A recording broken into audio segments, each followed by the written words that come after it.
مسلمانوں کیا منہ لے کر کے اٹھو گے؟ جانتے ہیں شفا شریف میں قاضی ایاز رحمت اللہ تعالی علیہ لکھتے ہیں کہ ایک شخص مر رہا تھا، اس کو موت آ رہی تھی، مرتے وقت اس کی زبان پہ کلمہ نہیں آ رہا تھا، اللہ اکبر، اس کی زبان پہ کلمہ نہیں آ رہا تھا۔ اس سے پوچھا گیا کہ تو کلمہ کیوں نہیں پڑھ پا رہا ہے؟ اس نے کہا کہ میں ابو بکر اور عمر کے گستاخوں کے ساتھ بیٹھا کرتا تھا۔ وہ گستاخ نہیں تھا بلکہ گستاخان شیخین کے ساتھ بیٹھتا تھا، اللہ اکبر۔ تو جو گستاخان شیخین کے ساتھ بیٹھے، صرف بیٹھے، مرتے وقت اس کی زبان پہ کلمہ نہیں آتا، جو گستاخی کرے اس کا کیا انجام ہوگا؟ یہ دنیا چند دن کی ہے، یہ دنیا چند لمحے کی ہے۔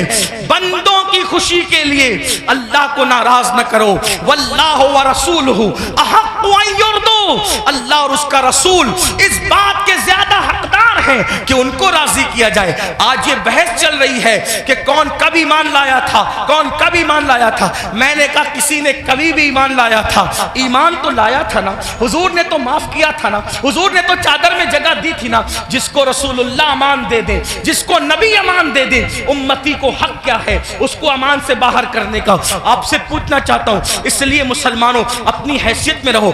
اعلیٰ حضرت امام احمد رضا محدث بریلوی فتاوی رضویہ شریف میں لکھتے ہیں، عالم ربانی کی توہین کرنے والا کفر تک جاتا ہے۔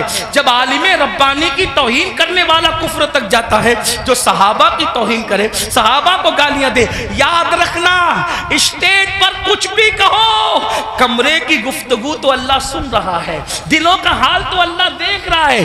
اس لیے ان کے لیے دلوں میں کینہ نہ رکھو، ان کے لیے دلوں میں عداوت نہ رکھو۔ مسلمانوں کیا بات ہے، اگر رسول اللہ اونٹ کے چمڑے کی نالین پہن لے تو ہم اس نالین کو سر پہ رکھتے ہیں۔ آخر اونٹ کا چمڑا نہ دیکھا، کیا دیکھا؟ رسول اللہ کی نسبت دیکھی۔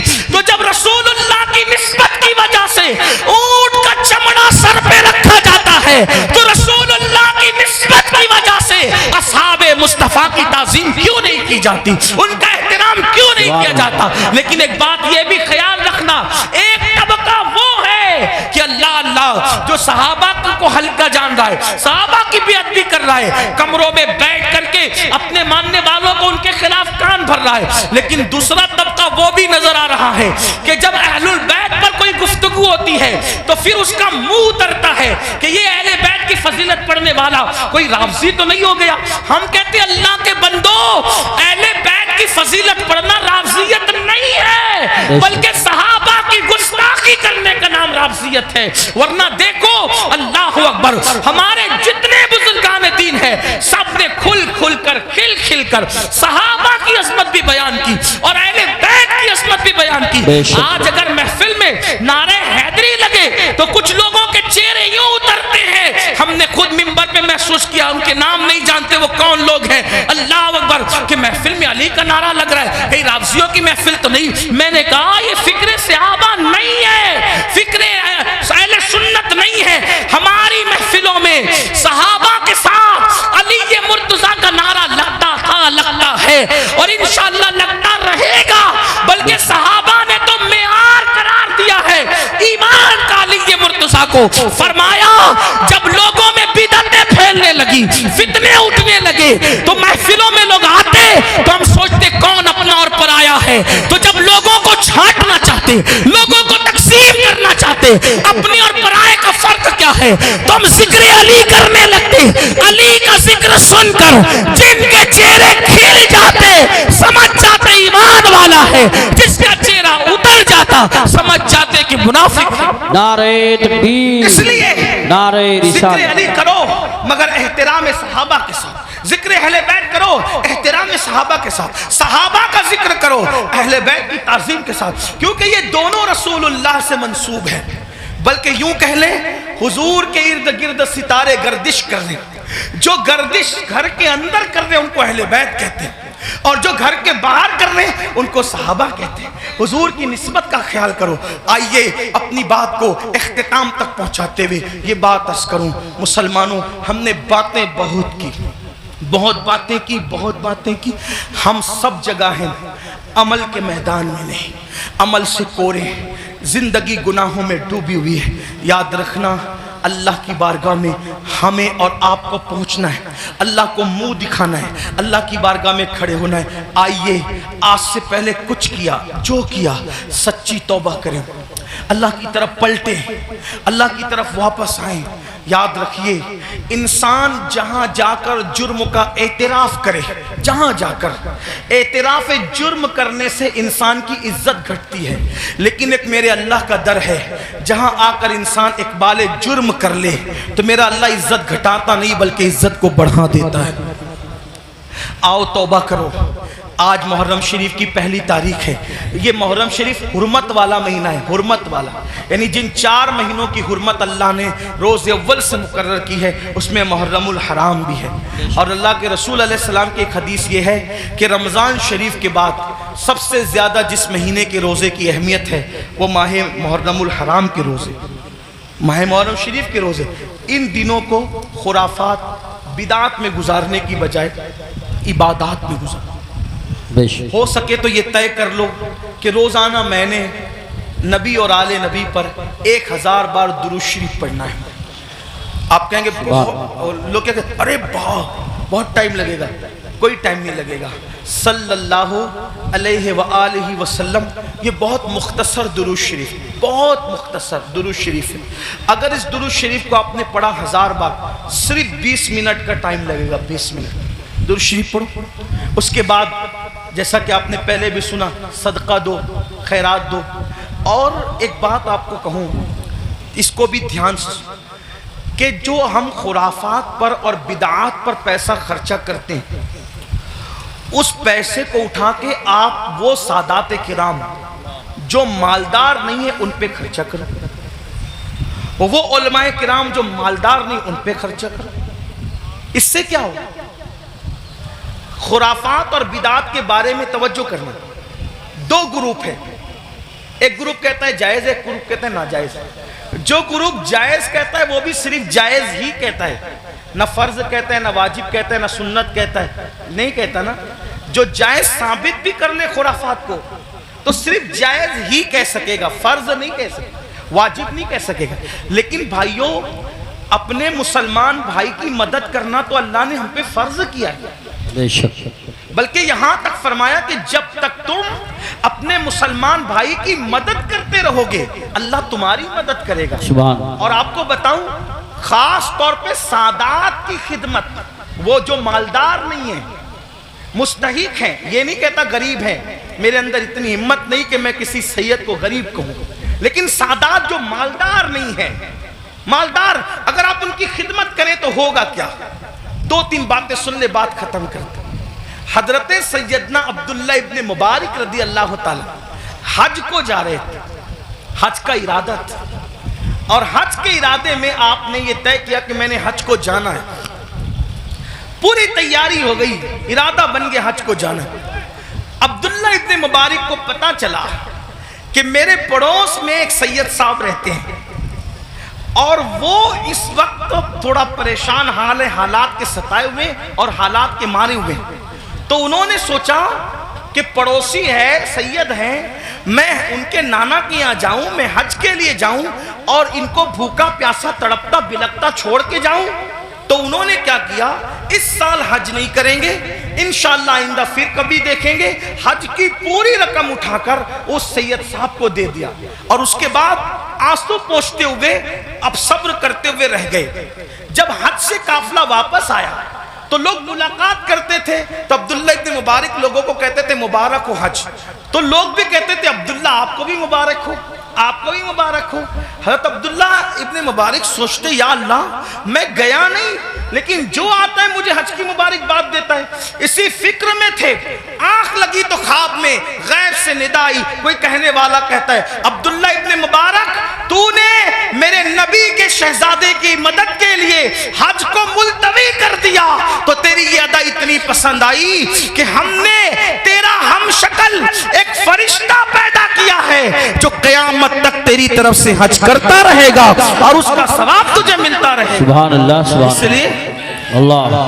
اس لیے خرافات کی طرف خرچ کرنے کی بجائے اپنے سادات جو مستحق ہیں ان کے لیے خرچ کرو. ایسے سادات ہیں میں نے کئی جگہ دیکھا, کوئی سبزی بیچ رہا ہے, کوئی آٹو چلا رہا ہے, کوئی چائے بیچ رہا ہے, ان کے بچوں کی اسکول کی فیس نہیں ہے بھرنے کے لیے, ان کی بچیوں کی شادی کے لیے پیسے نہیں ہیں. یہ ساری چیزیں مسلمانوں ہمیں اس کی طرف غور, ترجیحات کی طرف غور کیجئے, جہاں خرچ کرنے کا زیادہ فائدہ ہے اس کی طرف. بلکہ امام اہل سنت ایک حدیث لکھتے ہیں, آئیے اس حدیث کو بھی سنیں. کہتے ہیں کہ میرے آقا علیہ السلام نے فرمایا کہ جس نے بنو ہاشم پر احسان کیا, ان کی خدمت کی, ان کی مدد کی, آقا فرماتے ہیں مجھ پر واجب اور لازم ہے کہ جس نے بھی میری آل کی خدمت کی, مدد کی, نصرت کی, حمایت کی, محبت کی, آقا فرماتے ہیں مجھ پہ واجب ہے, لازم ہے کہ اس کا صلہ میں اس کو قیامت میں دوں گا جب وہ مجھ سے ملے گا.